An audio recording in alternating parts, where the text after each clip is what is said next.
Hello everyone, it's Xanime here. Today I'm going to be talking about my experience watching Attack on Titan Season 1.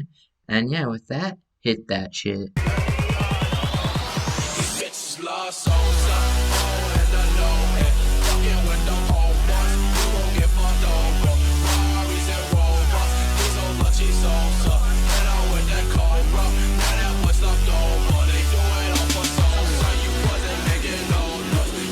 So before I begin talking about like my experiences or like what I thought of Attack on Titan Season 1, I would just like to say spoilers incoming because I might mention other seasons in this talk. And also, well, if you haven't seen Season 1, obviously there's going to be spoilers. So yeah, I would go watch Season 1. It's a really good watch.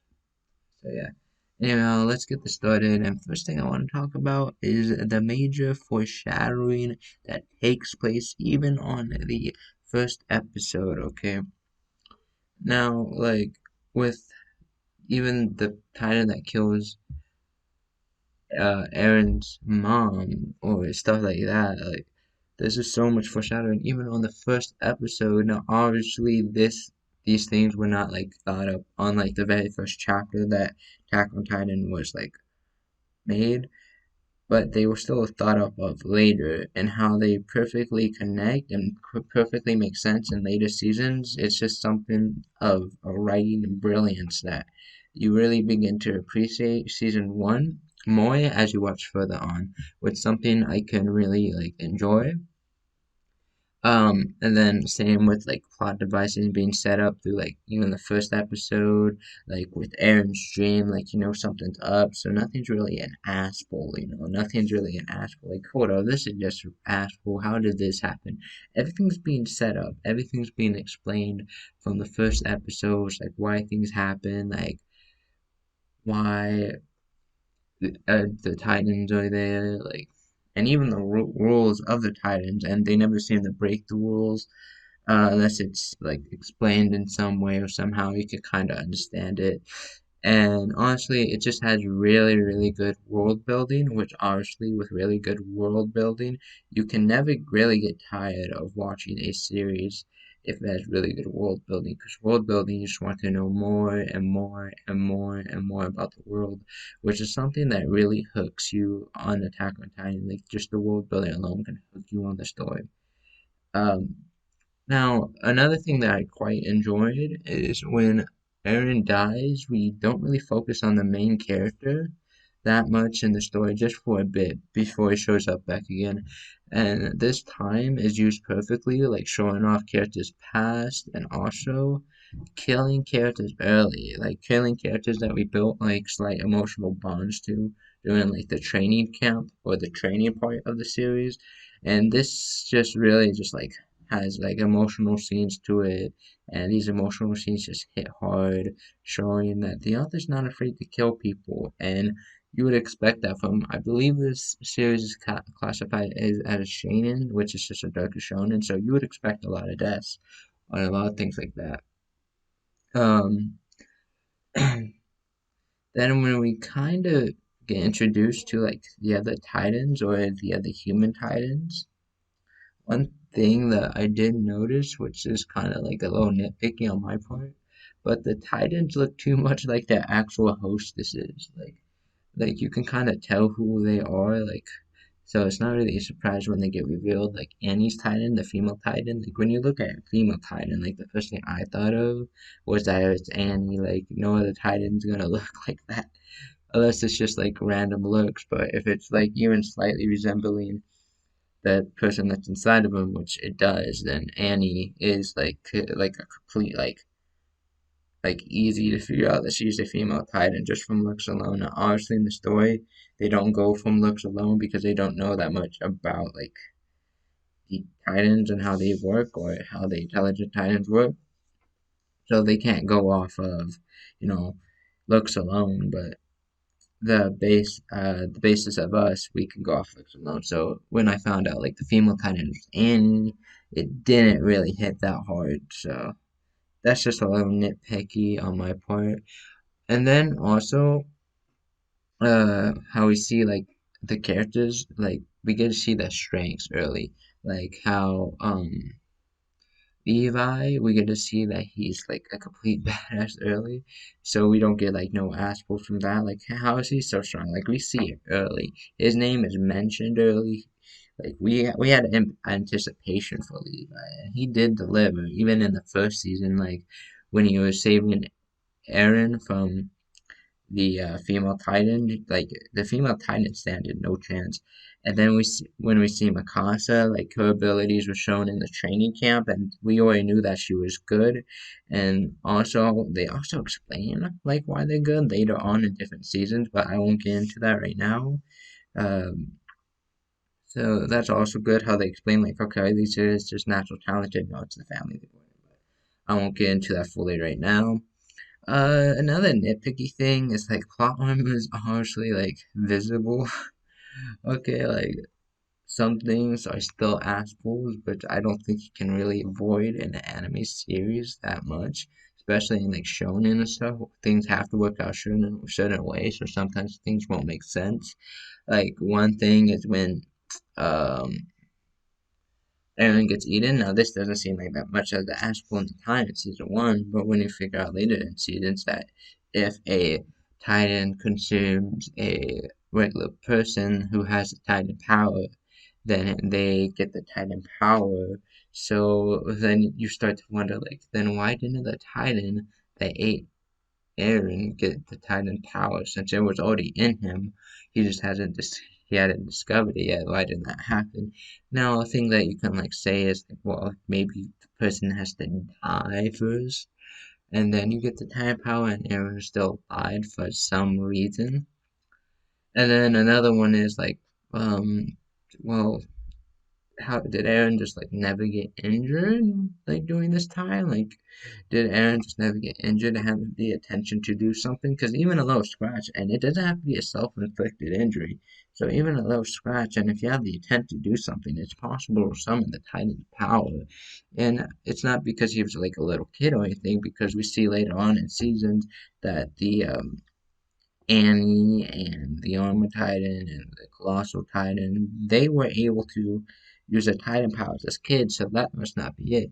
So, like, you have those plot holes, and also, like, if he was injured, unless you have to know that you have the Titan's power for it to work, you have super healing, basically, so he must have not even gotten injured, which is a little plot hole that, like, it's really nitpicky, but it's just something that I saw and was just like, well, this is a little janky, but I guess.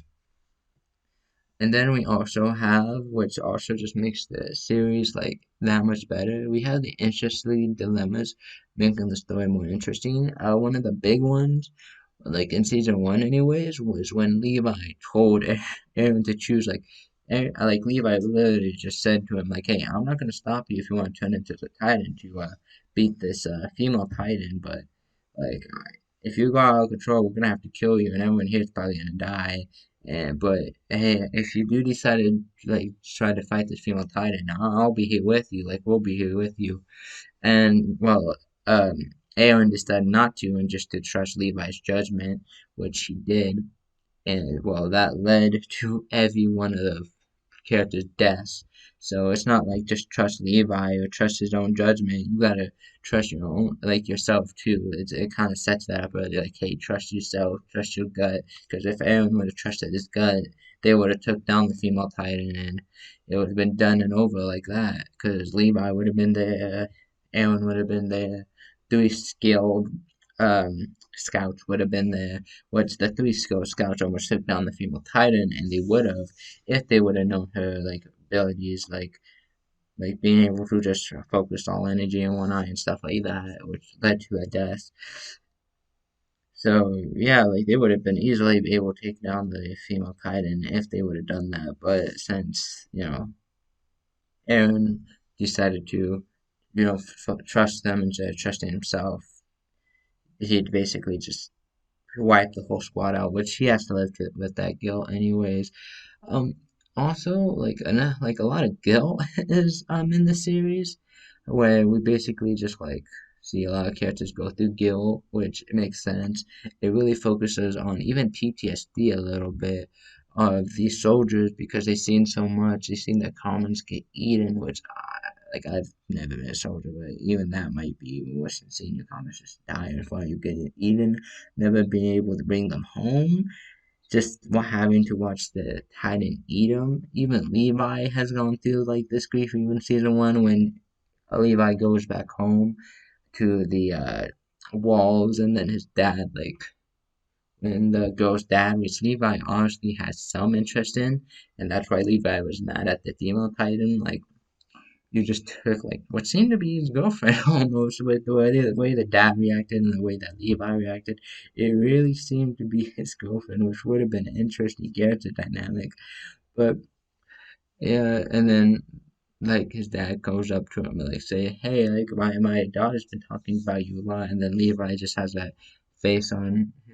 Just you can see like the grief and like how Levi doesn't like letting his comments die, and especially that one it seemed, and just probably having to break the news that his daughter didn't make it back, and Levi having to tell the daughter's dad that it must have been very heartbreaking for Levi. And then we have Mikasa, you know, thinking about like how she let Aaron die or supposedly die, get captured by the and get eaten by the Titans, and then she tries to lead a charge, but emotionally driven with grief and just guilt and all that, she just ran herself out too much and just ran out of gas, ultimately almost leading to her death if Aaron didn't save her. So yeah, and then we also have Aaron. I mean, Aaron.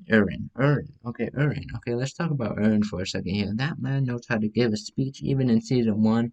This also leads back to us seeing people's skills early, which Aaron, we can see like Aaron's just obviously like the boss. Like he has good fighting ability, but he also has this good speaking ability is why he's the leader, not just because of his fighting ability. Because if it came down to fighting ability, Levi would be the leader 10 times over, but just speaking ability and how it shows that it's just not how much you are skilled, it's how much talk no jutsu you have too. I'm just saying, Aaron, I think he beats Naruto in his own game.